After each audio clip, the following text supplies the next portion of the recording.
ጤና ይስጥልን እንደምንላችኋል ውድ ተመልካቾቻችን ከአባይ ቴሌቪዥን የሚተላለፍላችሁ የዕለት አርብ ሰኔ 20 ቀን 2017 የዜና ላፍታ መረጃ ሰዓታችን ተጀምሯል።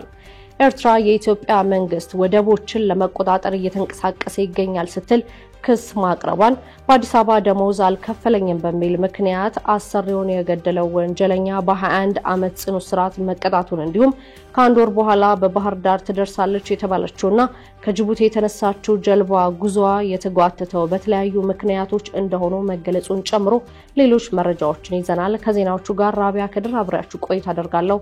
አብራችሁን ቆዩ። ኤርትራ የኢትዮጵያ መንግስት ወደቦችን ለመቆጣጠር እየተንቀሳቀሰ ይገኛል ስትል ክስ አቀረበች። የፕሬዝዳንት ኢሳያስ አፈወርቂ መንግስት በኢትዮጵያ ላይ የተለመደውን ክስ በትናንትናው ዕለት በድጋሚ አቅርቧል። ኢትዮጵያ ግጭት ለመፍጠር ሰበቦችን እየፈለገች ትገኛለች ሲልም በመግለጫው ከሷል። ባለፉት ጥቂት ቀናት ለተባበሩት መንግስታት ለበርካታ ሀገራት ኤርትራ ሉዓላዊ ግዛቴን ጥሳለች የሚል ስሞታ ማስገባቷን ያነሳው መግለጫ ይህ እንቅስቃሴ የዲፕሎማሲያዊ ዘመቻ እንደሆነም አስረድቷል። ጨምሮም የኢትዮጵያ መንግስት ባለፉት 2 ዓመታት የኤርትራ ወደቦችን ለመቆጣጠር እየተንቀሳቀሰ ይገኛል ሲልም ከሷል። በውዴታም ሆነ በግዴታ ወደቦችን ለመውሰድ ቅስቀሳ ሲደረግ መቆየቱን ያወሳው መግለጫው አክሎም ከቃላትም ባለፈ የኢትዮጵያ መንግስት የጦር መሳሪያዎችን ሲገዛም ቆይቷል የሚል ክስ አቅርቧል። እነዚህ ቀስቃስ ድርጊቶችን በትዕግስት ማለፉን ገልጾም ኤርትራ በአልጀርስ በተላለፈ የድንበር ኮሚሽን ውሳኔ መሰረት በግዛቷ ውስጥ እንዳለችና ምንም የወረረችው የኢትዮጵያ መሬት እንደሌለም አስረድቷል። በመግለጫው በመጨረሻም ኢትዮጵያ የጎረቤቷ ሉዓላዊነት መሬትና ባህር በር ለመውሰድ የምታደርገው ህገወጥ ጥረት ምኞት ነው ብሏል። ይህ የኤርትራ መንግስት ክስ የተለመደና በተደጋጋሚ ጊዜ የቀረበ ሲሆን በቅርቡም ተመሳሳይ ክስ ቀርቦ ነበር። እነዚህ ተደጋጋሚ ክሶች እየተሰሙ ያሉት የኢትዮጵያ መንግስት የኢትዮጵያ ሉዓላዊና ታሪካዊ የሆኑ ወደቦችን መመለስ አለባቸው እንዲሁም የባህር በር የማግኘት ጉዳይ በተመለከተ አቋሙን ባሳወቀበት ወቅት ነው። የባህር በርና የአሰብ የባለቤትነት ጥያቄ ጉዳይ ይበልጥ ያጦዘው የኢትዮጵያና የኤርትራ መሪዎች ግንኙነት መሻከሩ በግልጽ በሚነገርበት በአሁኑ ወቅት በኤርትራና በትግራይ ክልል አዋሳኝ ድንበር አካባቢዎች ነዋሪዎች ከሰሞኑ የህዝብ ለህዝብ ግንኙነት ማድረጋቸውም ተነግሯል። ዛላምበሳ ውስጥ የሰላም የተባለ መርሃ ግብር የተካሄደው ባለፈው እሁድ ሰኔ 15 ቀን 2017 ነበር። በተመሳሳይ ከዛላምበሳ ግንኙነት አንድ ሳምንት ቀደም ብሎም በትግራይ ክልል ራማ በኩል በኤርትራ አዋሳኝ አካባቢ የሚገኙ ነዋሪዎች መርሃ ግብርም አድርገዋል። በአዲስ አበባ ደሞዝ አልከፈለኝም በሚል ምክንያት አሰሪውን የገደለው ወንጀለኛ በ21 ዓመት ጽኑ እስራት መቀጣቱ ተነገረ። በአዲስ አበባ ቂርቆስ ክፍለ ከተማ ወረዳ 10 ለገሃር ተብሎ ከሚጠራ አካባቢ ደሞዝ አልከፈለኝም በሚል ምክንያት አሰሪውን የገደለው ወንጀለኛ በ21 ዓመት ጽኑ እስራት መቀጣቱን የአዲስ አበባ ፖሊስ አስታውቋል። ተከሳሽ ጌቱ መስፍን የወንጀል ድርጊቱን የፈጸመው ነሐሴ 27 ቀን 2014 ከረፋዱ 4 ሰዓት ከ30 ኖህ ሪል ስቴት ከሚሰራው ህንጻ 16ኛ ጅምር ፎቅ ላይ መሆኑንም ፖሊስ አስታውቋል። ሟች ሐጂብ ያሲን የተባለው ግለሰብ ከኖህ ሪል ስቴት ኮንትራት በመውሰድ ከስሩ በርካታ ሰራተኞችን ቀጥሮ የሚያሰራ ግለሰብ እንደሆነ ፖሊስ ገልጾ ነሐሴ 27 ቀን 2014 የዘወትር ስራውን ለማሰራት ሰራተኞችን ወደ የስራቸው አሰማርቶ እንደነበርም አስታውቋል። በዚህም ተከሳሹ ሟች የነበረበትን ቦታ ጭር ማለቱና ማንንም አለመኖሩን እንደ ጥሩ አጋጣሚ በመውሰድ ደሞዝ ከልክለኛል በሚል ምክንያት በተፈጠረ አለመግባባት ሟችን ስራ እየሰራ ባለበት 16ኛ ፎቅ ላይ በፌሮ ብረት ግንባሩን በመምታት አንገቱን በሽቦ ገመድ በማነቅ በማሰር ህይወቱ እንዲያልፍ ማድረጉን ነው ፖሊስ የገለጸው። ሟችን ህይወቱ እንዲያልፍ ካደረገ በኋላም ከህንጻው ተሸክሞ በማውረድ የህንጻው መሰረት ስር የሚገኝ የተጠራቀመ ውሃ ውስጥ አስክሬኑን በመጣል ከአካባቢው መሰወሩንም ፖሊስ አስረድቷል። የወንጀሉ መፈጸም ሪፖርት የደረሰው ፖሊስም የምርመራ ክትትሉና የክትትል ኦፕሬሽን ቡድንን በማዋቀርና በማቀናጀት ወንጀል ፈጻሚውን ለመያዝ በተደረገ ጥረት ተከሳሽ ወንጀሉን ከፈጸመ በኋላ ምንም እንዳልተፈጸመ በነገሌ ቦረና ከተማ በአንድ ተቋም ውስጥ ተቀጥሮ በመስራት ላይ እንዳለ በቁጥጥር ስር ሊውል መቻሉን የአዲስ አበባ ፖሊስ ጠቅላይ መምሪያ ገልጿል። በተከሳሽ ጌቱ መስፍን ላይ የምርመራ መዝገቡን በሰውና በሰነድ ማስረጃ በማጠናከር ለሚመለከቱ የፍትህ አካል በመላክ ክስ እንደተመሰረተበት የገለጸው የአዲስ አበባ ፖሊስ ተከሳሽ ጌቱ ጥፋተኛ ሆኖ በማግኘቱም የፌዴራል ከፍተኛ ፍርድ ቤት ልደታ ምድብ ሁለተኛ ግድያና ከባድ ወንብድና ወንጀል ችሎት በ21 ዓመት ጽኑ እስራት እንዲቀጣ እንደተወሰነበት ከአዲስ አበባ ፖሊስ ያገኘነው መረጃ ያመለክታል። ከአንድ ወር በኋላ ባህር ዳር ትደርሳለች የተባለችውና ከጅቡቲ የተነሳችው ጀልባ ጉዞዋ የተጓተተው በተለያዩ ምክንያቶች እንደሆነ ተገለጸ። ከጅቡቲ ወደብ ተነስታ የየብስ ጉዞ ከጀመረች ከሁለት ወር በላይ ያስቆጠረችው ጣናነሽ 2 ጀልባ ከአንድ ወር በኋላ ባህር ዳር ከተማ ትደርሳለች ተብሎ እንደሚጠበቅ የኢትዮጵያ የባህር ትራንስፖርትና ሎጂስቲክስ አስታውቋል። ለሀገር ውስጥ የውሃ ትራንስፖርት እንድታገለግል የተሰራችው ጣናነሽ 2 እና ሌላ መለስተኛ ዕቃ ጫኝ ጀልባ ከቻይና ተነስተው ጅቡቲ ዶራሌህ ወደብ መድረሳቸው የተገለጸው ባለፈው ዓመት መጋቢት 23 ነበር።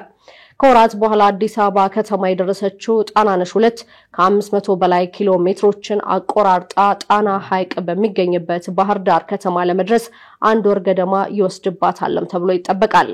በኢትዮጵያ የመጀመሪያዋ ትልቅና ዘመናዊ ጀልባ እንደሆነች የተነገረላት ጣናነሽ 2 በደረሰችባቸው ከተሞች አቀባበል ሲደረግላትም የሚያሳዩ ተንቀሳቃሽ ምስሎችም ተጋርተዋል። ሆኖም ጀልባዋ በየብስ ጉዞ ላይ ረጅም ጊዜ ማሳለፏና በቀን ውስጥ በጣም ውስን ርቀት መጓዟ እንዲሁም ጀልባዋን ለማጓጓዝ ሌላ አማራጭ አለመኖሩ በርካቶች ዘንድ ጥያቄዎችን አስነስቷል። ከዚህ ባለፈ ጀልባዋን ለማሳለፍ በሚደረጉ ጥረቶች ምክንያትም በርካታ መሰረተ ልማቶች ላይ ጉዳት በመድረሱ ነዋሪዎች መብራትና ውሃን ጨምሮ ከተለያዩ አገልግሎቶች መስተጓጎላቸውን ሲገልጹም ነበር።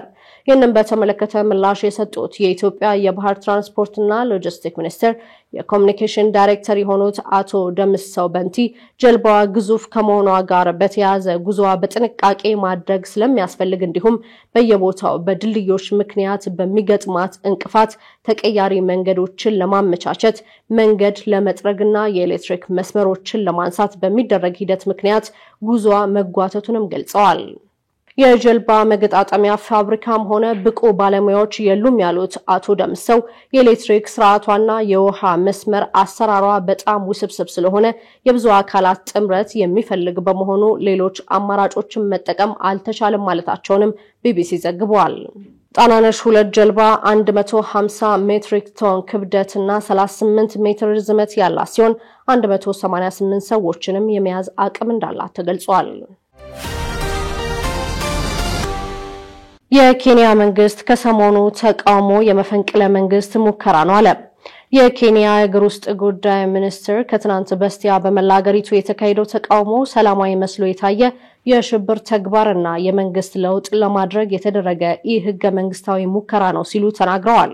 ሚኒስትሩ ቢያንስ 10 ሰዎች በተገደሉበት ተቃውሞ ፖሊስ ከፍተኛ ኃይል ተጠቅሟል መባሉንም አስተባብለዋል። ኪፕቹምባ ሙርኮሜን የጸጥታ ተቋማት ከፍተኛ የሆነ ትንኮሳ ቢገጥማቸውም ላሳዩት አስደናቂ ትዕግስትና የተካሄደውን የመፈንቅለ መንግስት ሙከራ በማክሸፍ ላደረጉት እገዛም አመስግነዋል።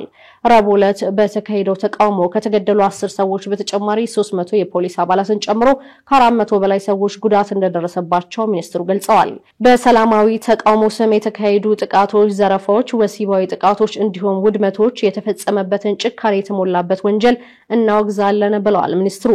ቁልፍ የመንግስት ተቋማትና ቢሮዎችም በተቃውሞ ኢላማ መደረጋቸውን የገለጹት ሚኒስትሩ 9 ፖሊስ ጣቢያዎች ላይ ጥቃት መፈጸሙንና ከነዚህ ውስጥ 5ቱ ሰብሮ በመግባት 5 የጦር መሳሪያዎች ተሰርቀዋል ብለዋል።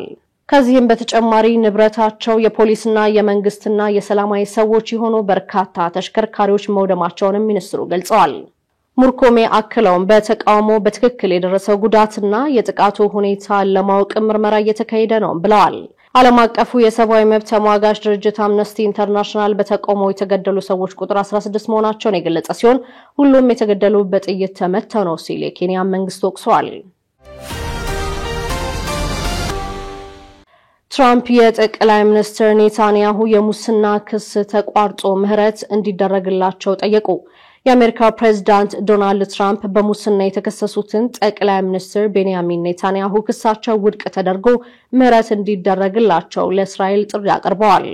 ትራምፕ እስራኤል ከኢራን ጋር በነበራት ግጭት ሀገራቸው ጣልቃ በመግባት እንዳዳነቻት ገልጸው አሁን ደግሞ ኔታንያሁን እናድናለን ሲሉ ትሩዝ ሶሻል በተሰኘ የማህበራዊ ሚዲያ ገጻቸው ላይም አስፍረዋል። የእስራኤሉ ጠቅላይ ሚኒስትር ቤንያሚን ኔታንያሁ በጉቦ በማጭበርበርና እምነትን በመጣስ የተመሰረተባቸው ክስ የፍርድ ሂደት 5 ዓመታትን አስቆጥሯል። ጠቅላይ ሚኒስትር ኔታንያሁም የቀረቡባቸውን ክሶችም አስተባብለዋል። ጠቅላይ ሚኒስትሩ ትራምፕ ለኔ ላደረክልኝ ድጋፍ እንዲሁም ለእስራኤል ላደረከው ታላቅ እገዛ አመሰግናለሁ ሲሉም የምስጋና መልእክታቸውንም አስተላልፈዋል። እስራኤል ለአሜሪካ እገዛ ምስጋና ብታቀርብም የኢራኑ ጠቅላይ መሪ አያቶላህ አሊ ካሜሌ አሜሪካ በኢራን የኒውክሌር ይዞታዎች ላይ በፈጸመችው ጥቃት ምንም አላተረፈችም ብለዋል። ካሜኔ ከእስራኤል ጋር ግጭት ከቆመ በኋላ በሰጡት የመጀመሪያ መግለጫቸው የአሜሪካ ጥቃት የኢራንን የኒውክሌር መርሃ ግብር ለማደናቀፍ ያቀደውን ስኬት አላገኘም በማለትም ገልጸዋል። የአሜሪካ ፕሬዝዳንት ዶናልድ ትራምፕ አገራቸው የፈጸመችው ጥቃት የኢራንን የኒውክሌር ይዞታዎች ሙሉ ለሙሉ ያወደመ ነው ቢሉም አያቶላህ ግን ይህንን ንግግራቸውን ማጋነን ሲሉትም አጣጥለውታል። አሜሪካ በበኩሏ ጥቃቱ የኢራንን የኒውክሌር መርሃ ግብር ያንኮታኮተ ነው በሚለው አቋም እንደጸናችም ትገኛለች። የኢራኑ መሪ ጨምረው ሀገራቸው በኳታር የአሜሪካ ጦር ሰፈር ላይ የፈጸመችውን አጸፋ ከፍተኛ ምት ሲሉም ጠርተውታል። የተለያዩ መረጃዎችን ያደረስንበት የዕለቱ የዜና ላፍታ የመረጃ ጥንቅራችን ይህንን ይመስል ነበር። ውድ ተመልካቾቻችን በያላችሁበት መልካም ቀን